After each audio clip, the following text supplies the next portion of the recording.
Man, did you really think I was gonna let Lauren Southern come back and just sit on my ass? Shit. DJ, drop that new intro beat.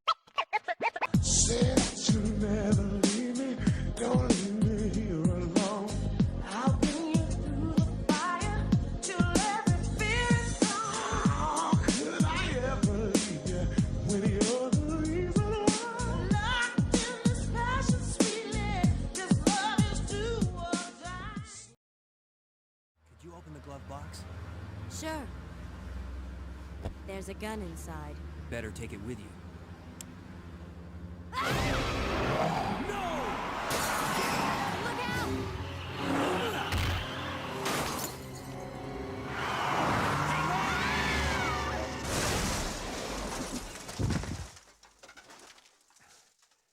You okay? Still in one piece. That maniac's gonna ram us! Run!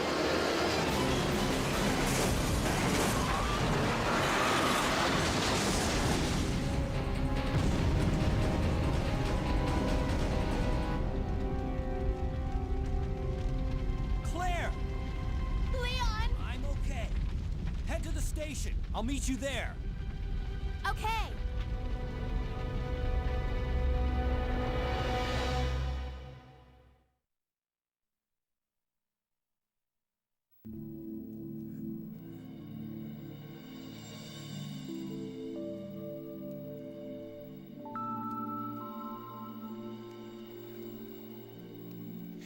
You know that Caleb Cain guy?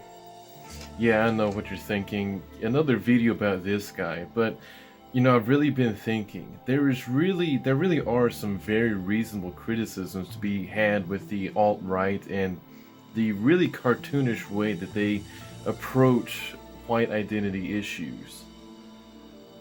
But what exactly has Caleb Cain done to convince people that these guys are too radical, or to try and de-radicalize people who are in the far right? So you're worried about white people starting to be more interested in their identity and their ethnicity. Well, obviously just explain to them that being white actually isn't a thing. Yeah, radical, man. Get ready, Groypers. White doesn't actually exist. It's a category that is ever expanding. When Irish came here, they weren't white. When Italians came here, they weren't white. You know, it's an ever expanding category. Shut the fuck up! Now, some guy might say something like, well, yeah, we get that white is really just sort of a broad term to describe people of European descent, whether it's, you know, Anglo or Germanic, but that doesn't really necessarily make it not a thing. I mean, the country, the Constitution, all that stuff, it was made and put together by people of mostly Anglo or Germanic descent. That's not really... If some guy tried to come at me with that kind of semantic white supremacist bullcrap, I'll just be like, well, hey man, why don't you go be a retard somewhere else, you know? Yeah, radical, man. Now you might think, well, why is he talking about this? Well, I'm bringing this up because I want to make another point as well. That is that there are many fair criticisms to be had against the alt-right and their approach to talking about these racial issues. Now, to make more sense of where I'm getting at on this, I'm going to have to take you back to around 2011 and 2010. The old truth community was still around, but they were just starting to phase out, along with the revisionist community. See, when social media and all that stuff came about, these communities got a whole new platform of boost and reach that they never had before. And in 2011, this was around the time when I started really getting into politics, because I was really interested in the Libyan civil war. See, it was a really big deal because we had to bomb the crap out of this country because this dictator named Muammar Gaddafi was slaughtering his civilians who were trying to get democracy, so we had to help the rebels, right? Well, the only problem is that they actually turned out to be a bunch of bullshit, because it turns out the vast majority of Libyan civilians actually supported Gaddafi, and we were just basically bombing a bunch of people's homes of people who were arming themselves and trying to defend their neighborhoods against people who had open ties to Al-Qaeda, a bunch of Islamic militants who we were arming, and also maybe or maybe not these rebels that were being funded by Gaddafi may or may not have ethnically cleansed an entire town of black Libyans. You know, that might have happened. And also, it's kind of weird that someone like Obama and his administration would go on and on and on about the need for democracy in Libya, but then at the same time be bombing the country against the will of the majority so he can impose a regime change that the majority of the people didn't actually want. I mean, that's kind of weird, right?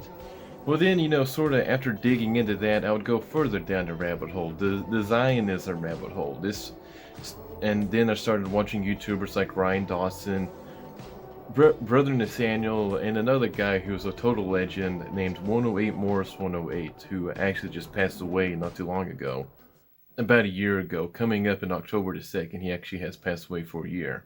And then this also led me to the revisionist community with people like Ernst Sondel, for example. You've got a brain. Use it. You have a responsibility. The Germans of the wartime generation were not the monsters Hollywood has made them out to be. I am a son of those Germans, and I ask you for your fairness, for your kindness, and for your sense of justice. Give us a break. And also you have the old truth community with legends like Eustace Mullins, who is famous for his work on the Federal Reserve. Great massacre of the Russian peasants in the early 1930s was deliberately suppressed by Walter Duranty, the chief correspondent in Russia of the New York Times, and he dictated what would be allowed to be sent back to this country. They totally suppressed this so that Franklin D. Roosevelt, as a principal plank of his platform in 1933, that was to give official diplomatic recognition to Soviet Russia so we could send them even more money, of taxpayers' money, than they'd been doing before. Now again, at this time, these communities were starting to fizzle out. Many of them had passed away, they were old and they were aged, and the ones that were still alive weren't really that active anymore. This is also topped off with many new crackdowns that were rising on social media, cracking down on these topics. Then around 2015, all of a sudden things started getting really weird. Polish shitposting culture really started to take over any kind of dialectic community on the conspiracy right-wing, whatever you want to call it, internet community. And now shitposting culture has officially taken over the dialectic. In other words, this was when the alt-right took over, and then things started to get very weirdly antagonistic. For example, all of a sudden you had people like Richard Spencer who wanted to talk about setting up an ethno-state and not allowing in people who aren't white enough, and Patrick Little going around doing real-life shitposting about how black people are inherently inferior and incapable of integrating in American society because of some IQ statistics. Nothing to do with any civil rights era subversion that led to the breakup of the black family, or, you know, some of these other things we could talk about. Nothing to do with that.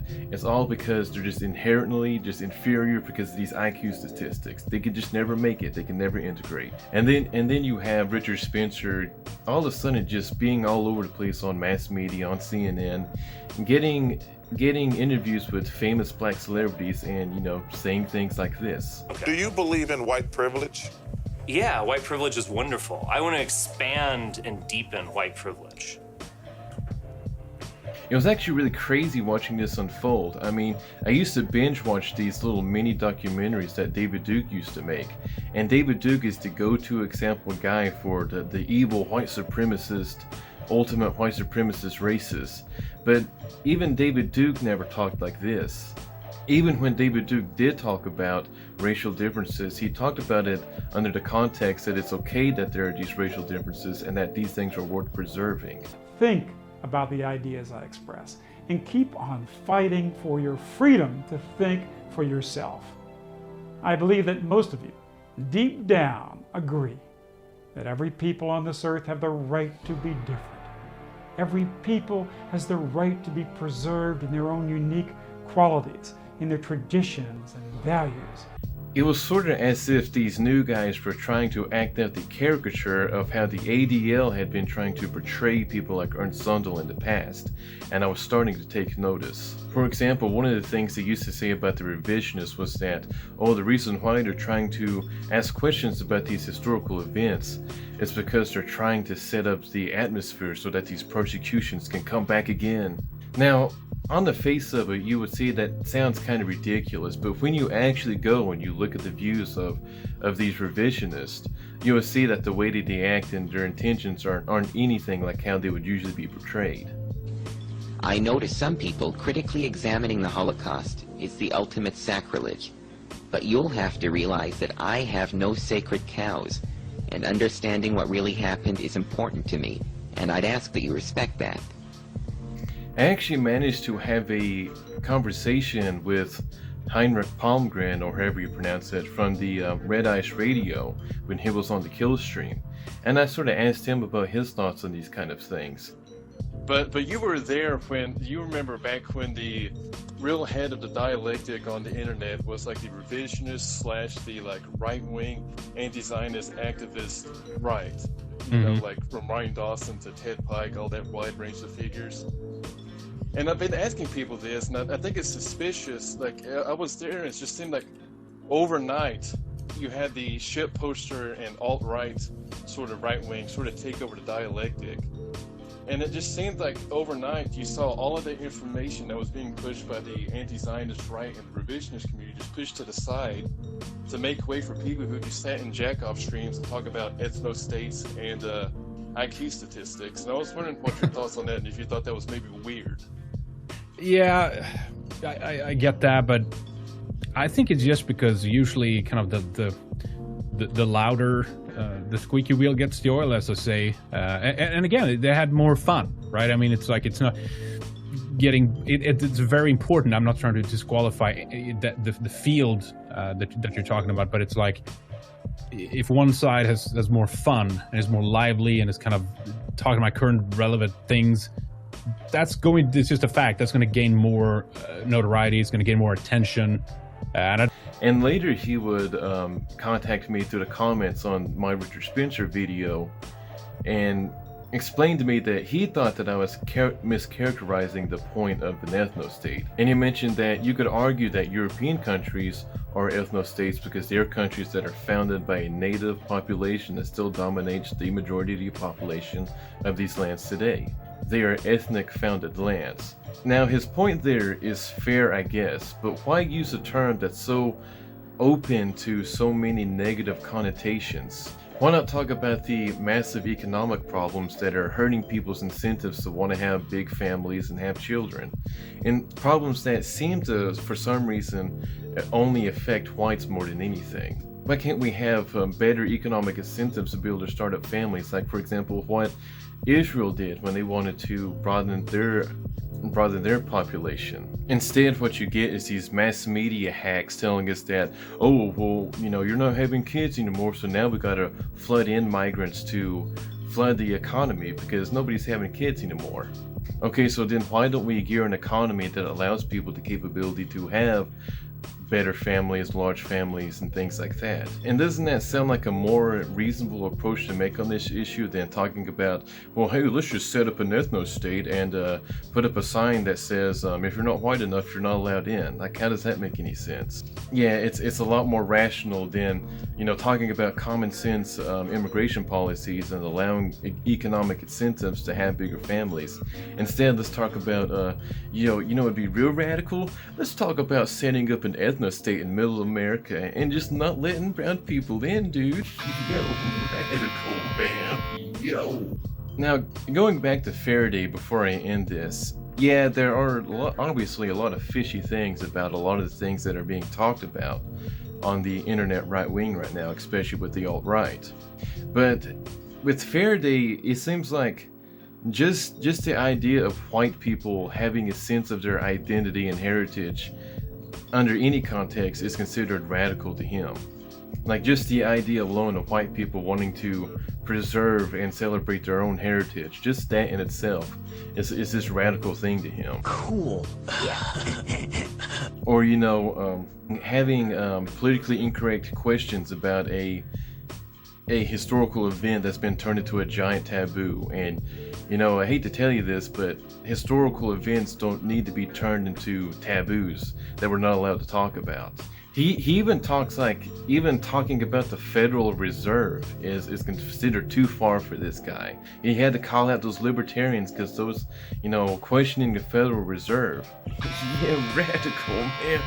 Like, honestly, I'd point fingers to the libertarian movement. I'm pointing some fingers here with their whole Jekyll Island and their whole let's audit the Fed and all that stuff. Like, you know, a lot of the libertarians were in the 9/11 truther movement, for example. A lot of that type of culture has bled into this, right?